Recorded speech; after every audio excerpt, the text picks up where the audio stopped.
Hey, real quick before we get into this video, this Sunday I have an OPO 7.5 tournament. So this is the Card Fest format, which means that Law and Enos Lobby are banned. It's going to be up to 128 players. The prize is going to be OPO 8 boxes because we're kind of on the cusp of that, and it should be a really good time. So check it out in the description if you haven't already, and enjoy the video.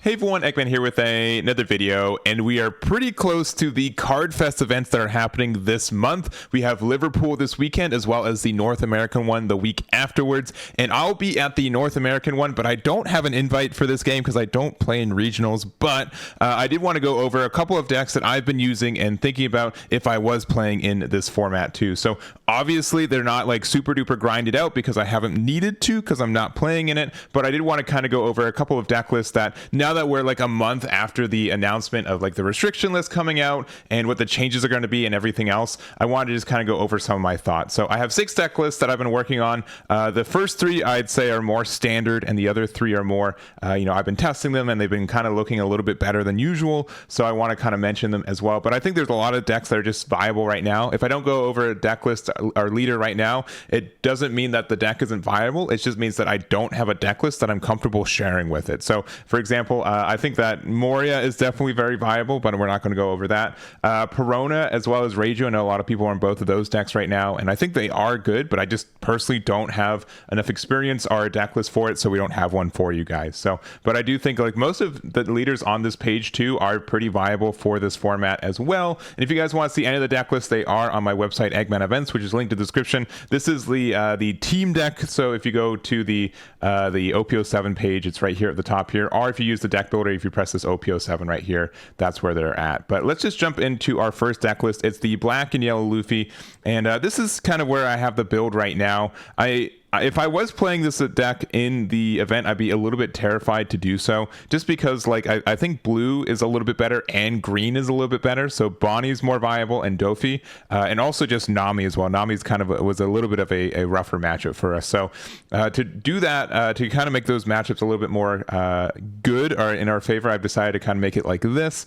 The biggest differences I've made for it is that I do have 4 of the 4-drop Kuzan. This card's really great for just getting some draws, and if we play it against the Bonney early, they don't really have a great way to remove it, and then that just means that we can have like a free way to get some removal kind of later in the game, which is nice. So that can be really, really helpful. And there's a couple other matchups too where this just hitting the board means that you can't really play a high cost without removing this Kuzan. So I think that's fine for what it is, and it's been helpful. So we do have 4 copies of it there.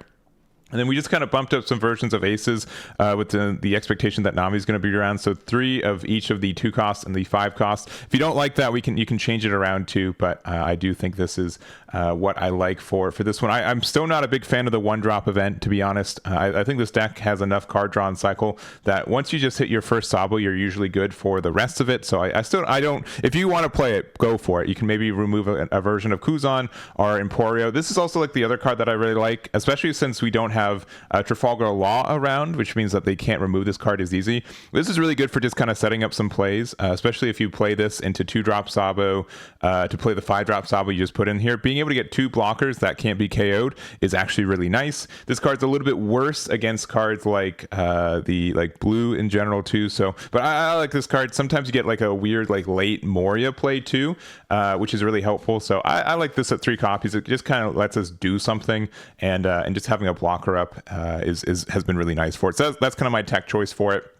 If you don't like Emporio, put the 1-cost event so you can be a little bit more consistent in those ways, but I don't think the deck needs it, and I think this is still a pretty good build. So this is what I've been playing. I think it's strong. I'm always just so worried about like what the new format's going to look like, and I feel like we do have a lot of harder matchups coming our way. So if you like the 10-drop Kuzan, you can do that too. I just personally don't like it, so we're running it at 0 copies. But here's my current black-yellow Luffy list right here. And next up, we do have Bonney, kind of talking about Bonney, and I've been on quite the whirlwind of emotions with this deck. The beginning of the format, I thought it was rough, and I've been really trying to make it work and make it to a spot where I like it. And I just couldn't make it work. I just couldn't get there. And I think like red purple law leaving means this deck is a little bit stronger. This deck is really good against decks that only play one big body a turn, which means that you can stun it and then you can like Doffy next turn, that kind of thing.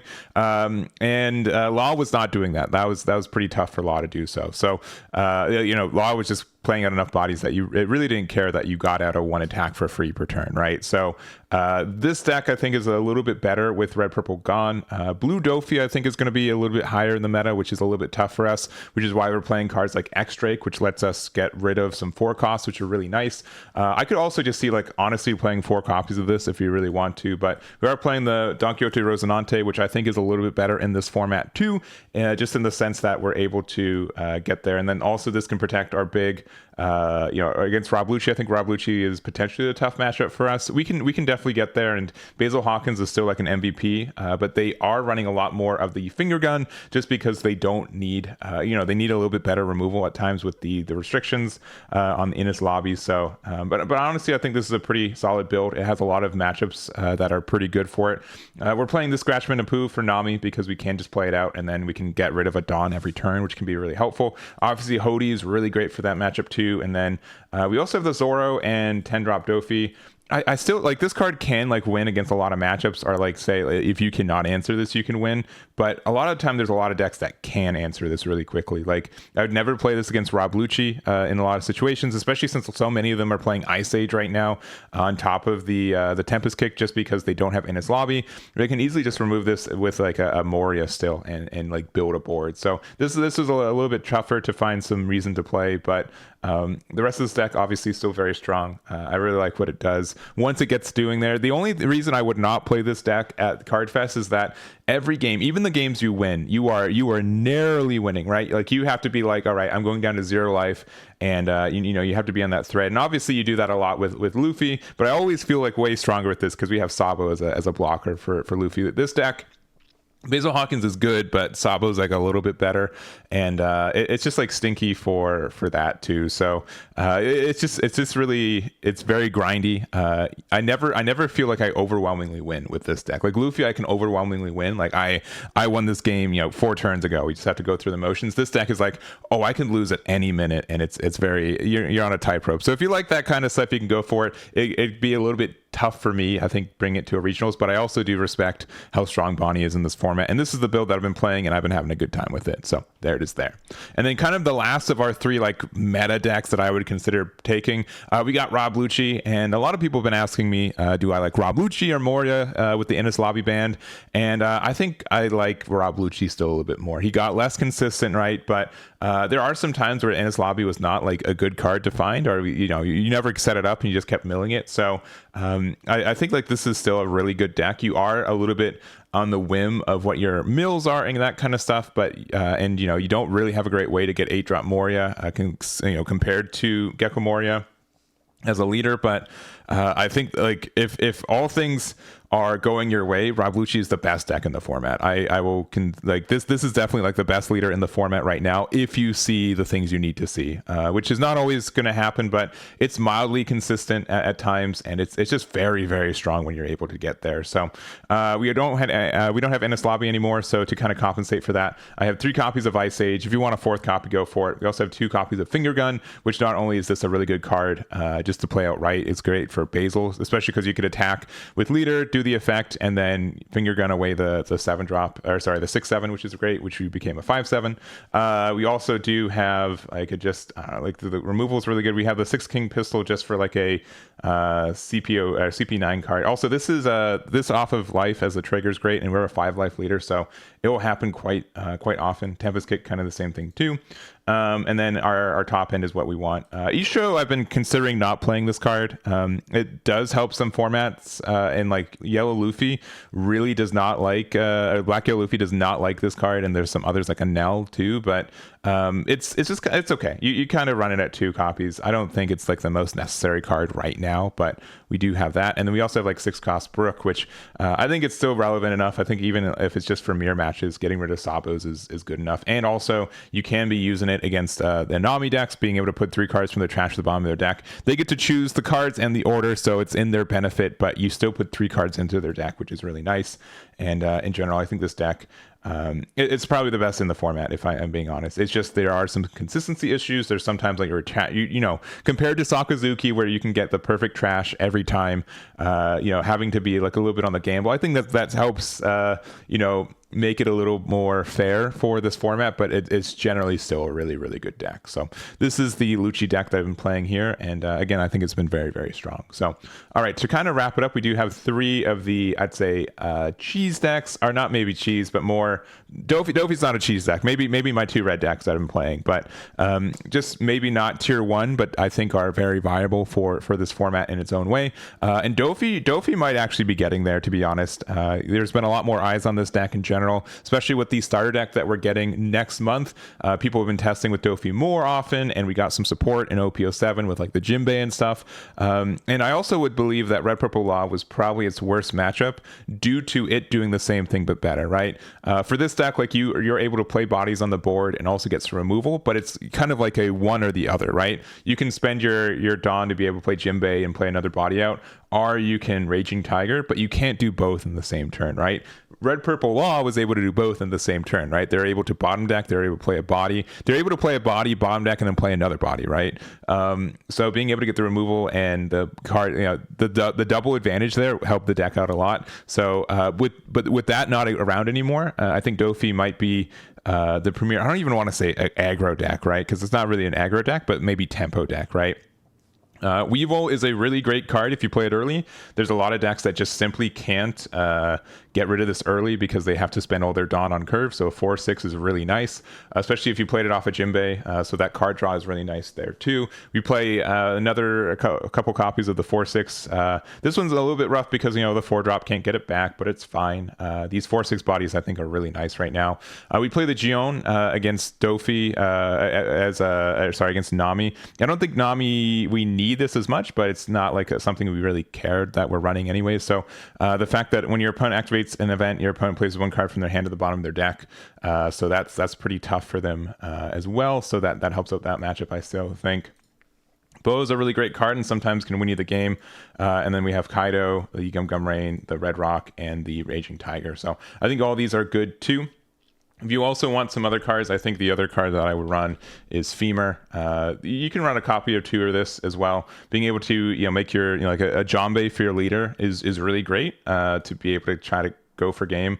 There's also just like, you know, this is like a 7 Warlords type character too. So being able to, if you're playing against Black Yellow Luffy, not that you really need help for that matchup, but if you want to just be able to get around their Sabos, you can do that too. So if you want to add that card, you can definitely do it, but I like the build here for it. So honestly, I think Doffy's been getting a lot better in the end of OPO7, and we'll obviously be doing, I think, a little bit better in OPO8, especially with this new starter deck stuff, but it's very viable, and you can expect to see this, I think, in this format compared to where we were at the beginning of the format too. So this is the build there. And then my two red decks that I've been working on, Monkey D. Luffy. This one I don't know if it's quite there, to be honest. It's very close. I'd say it's very close to viable. And I know a lot of people have been looking into it with OPO9, with Goldie Roger, with just works really good with this leader.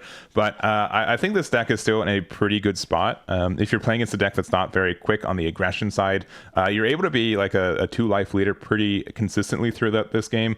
And your 10-cost Luffy, there's some matchups where this just wins, right? If you're playing against Black Yellow Luffy, this card just wins you the game. You take another turn, and they also go back down to a 5-cost leader or 5k leader, which just means that they just can't get out of anything anymore. So especially if you're able to get rid of some Sabos and stuff. So if you don't like playing against Black Yellow Luffy, I think this deck is really, really good against that. It helps you out a lot. But in general, I think this is just a strong deck too. The idea for me is that we go first. We play Zoro if we can, which also this card survives a little bit more often than usual with Ennis Lobby gone and with Red Purple Law gone.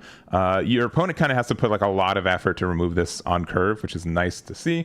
And then like you go from 3 to 4, you start your next turn at 6. You can do something like play a Sanji blocker, play like a Bon Clay or something like that, get another ramp. And then after that, you're able to, or even just like attack big with Zoro. We get to go like 7 cost, Eustace Kid, become a 7k leader. Monkey G Dragon on curve or like on early curve is disgusting because then you get to be an 8k attack and a 9k attack. And then we have Newgate Shanks, which gets rid of everything on the board, which also the nice thing I like to play Useless Kid is because we can be at 10 Dawn.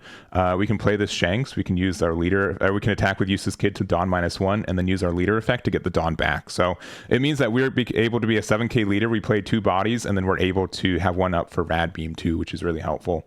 And then obviously 10 cost Luffy. And I think the biggest thing about this deck and this build too is that we used to have like a really bad time against Anel because Anel would be able to kind of bypass this 10 drop effect. But if we're in this this kind of game now where we don't have to play the 10 cost Luffy as consistently, or we can, we have these other big bodies that are just as good, like Dragon is really, really strong for us. We're kind of in a good spot in a lot of situations. So I really like what this can do. And I think that there could be a possibility that red purple gets some action, and we also get some good purple stuff in the new purple Luffy star deck that comes out in October. So I've had my eye on this leader for a minute, and I think it could be viable. I could just be coping too, but I've been having a really good time with this. And there's some matches where you just win so hard, so quickly that you feel like this deck is invincible too. But here's the build there. And then lastly, we've got Dragon, and on release on OPO7, I thought this leader was trash. I didn't see any merit in it. I felt like, man, this is just kind of like a worse star deck Luffy leader. Like, you do have Revolution Army, which helps you with like a Karasu kind of thing, which is one of the better cards in this game. But in general, I don't think I didn't think much of this deck. But and this is kind of like a little bit of a cheese combo deck too. But on the other side, we don't really have a premier aggro deck in my mind, right? Most of the decks are kind of like a little bit slower. And if you really, really, really, really want to beat Nami, this deck is probably one of the best for it. So the kind of the fun combo, the good combo at the end for this, like at the beginning of this, is that we have this leader that says we can move Dawn from anything to any one of your characters. So you can do something like turn 1 going second, you can play Monkey D. Luffy or Sanji. Both these cards can put 2 Dawn on themselves, which is really nice. So then you can play Emporio for 4, use the effect on one of these to put 2 Dawn on itself, and then use leader effect to move it over to Emporio, so it's a 7k, and then use the Emporio effect to play out a Karasu, and then you just get a lot of advantage. You have 3 bodies on the board on turn 2, and then your opponent's leader is going to be a 4k leader for like the next little bit. So all of that I think is really strong. It really helps out the deck a lot, and it's really kooky when it really it works out. So you just get like a lot of advantage, you get a lot of aggression, and sometimes you just like end the game with 5 life, which is kind of silly. So some other cards that we've been playing, Kid and Killer is just one of the better closers for it. I've also played the 6/7 Luffy. This is like literally the first promo in this game if you've never seen this card. Just says Dawn ×2, the character gains rush. So what this is able to do is that like for example, if you've been able to keep this guy around, you can on 6 leader effect off of this guy and then go from there. It's kind of like a backup copy of this 8-drop Dragon too, where this is like the best card in our deck, but we don't always see it. So being able to be 8 Dawn, we go with our leader 7k attack, and then we play this out. We put the 2 Dawn from leader onto this and become a 9k attack. That sometimes just kind of works out for it too. So just kind of like a backup copy of that. And then Rad Beam, we have Bad Manners Kick Course, and then just the rest of the deck. So honestly, it's a little bit cheesy, but for our aggro deck, this gets a lot of pressure sometimes, and you can really blow out some of your opponents, especially when they're not expecting it. So I think that there could be something for Dragon. I know this is, of all the leaders, probably the least viable that we're talking about today, but I do want to mention it. I've been doing a lot of testing with it, and I've been having a lot of fun with it too. So that's going to be it for this video, though. I hope you guys enjoyed my rambling.